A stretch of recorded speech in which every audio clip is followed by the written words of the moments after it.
मैं भीमराव अंबेडकर।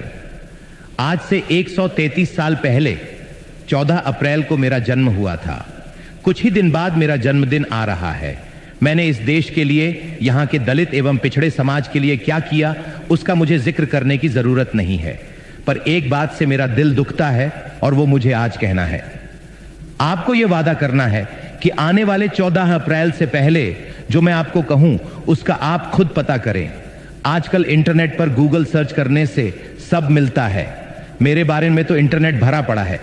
बस आपको अपने मोबाइल फोन में गूगल सर्च करना है। मेरा जन्मदिन आने से पहले मैं जो आपको बता रहा हूं उसकी हकीकत का खुद पता लगाएं। पहली बात, जब पूरे देश के सब बड़े लोग कांग्रेस पार्टी में होना अभिमान की बात मानते थे, तब भी मैं कांग्रेस पार्टी में नहीं रहा। दूसरी बात, मुझे आजाद भारत का पहला कानून मंत्री कांग्रेस में ना होते हुए भी इसलिए बनाया गया क्योंकि वो मेरी काबिलियत थी, क्योंकि उस टाइम देश का संविधान और दूसरे बहुत से कानून बन रहे थे। तीसरी बात, कानून मंत्री रहते हुए मुझे कांग्रेस के प्रधानमंत्री नेहरू और बाकी कांग्रेस के सभी लोगों ने हमेशा बेइज्जत किया, और इतना ज्यादा बेइज्जत किया कि आखिर में मुझे 1951 में इस्तीफा देना पड़ा। इस्तीफा देते समय मैंने इस्तीफा लेटर में सब डिटेल में लिखा कि मुझे कैसे कैसे बेइज्जत किया गया। उस लेटर के महत्वपूर्ण बिंदु ये हैं।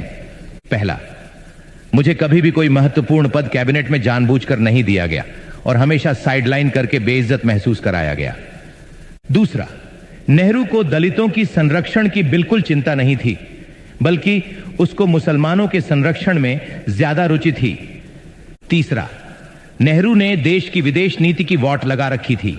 एक भी देश भारत के साथ नहीं खड़ा था, और कश्मीर के मुद्दे पर तो उसने और ज्यादा हालत खराब कर दी थी।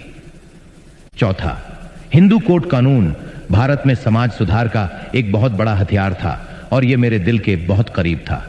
इसको नेहरू ने कभी पास नहीं होने दिया। मैंने जितनी कोशिश की, नेहरू और कांग्रेस ने उतना ही ज्यादा रोड़ा अटकाया। इन सब बातों से परेशान और बेइज्जत होकर मुझे अंत में इस्तीफा देना पड़ा। आप इसका पता करो गूगल से। मेरा ओरिजिनल इस्तीफा लेटर कांग्रेस काल में रिकॉर्ड से गायब करवा दिया गया, परंतु आज सोशल मीडिया और इंटरनेट का जमाना है तो कुछ भी छुपाया नहीं जा सकता। इसलिए मेरे इस्तीफा लेटर की कॉपी इंटरनेट पर मिल जाती है। इसके बाद पहली बार देश में लोकसभा के चुनाव 1952 में हुए। मैं चुनाव जीतकर भारत की पहली लोकसभा में जाना चाहता था। मैंने अपनी पार्टी से मुंबई से चुनाव लड़ा। कांग्रेस ने मेरे ही पीए नारायण कजरोलकर को मेरे सामने अपनी टिकट पर खड़ा करके षड्यंत्र करके मुझे 15,000 वोट से हरा दिया और बेइज्जत किया। मैं भारत की पहली लोकसभा में नहीं जा सका। फिर दोबारा पहली लोकसभा में जाने का मौका 1954 में आया, जब महाराष्ट्र के भंडारा में उपचुनाव की घोषणा हुई। मैंने यह चुनाव लड़ा। यहां भी कांग्रेस ने मेरी ही बिरादरी के भाऊराव बोरकर को मेरे सामने खड़ा करके मुझे हराया और बेइज्जत किया। नेहरू और कांग्रेस ने मुझे देश की पहली लोकसभा में घुसने ही नहीं दिया, और दूसरी लोकसभा के चुनाव से पहले मैं देह छोड़ चुका था। यह बेइज्जती मेरी मृत्यु के साथ ही नहीं रुक गई, ये चलती रही। मृत्यु के बाद भी जब तक कांग्रेस सरकार रही, तब तक मुझे भारत रत्न नहीं मिला।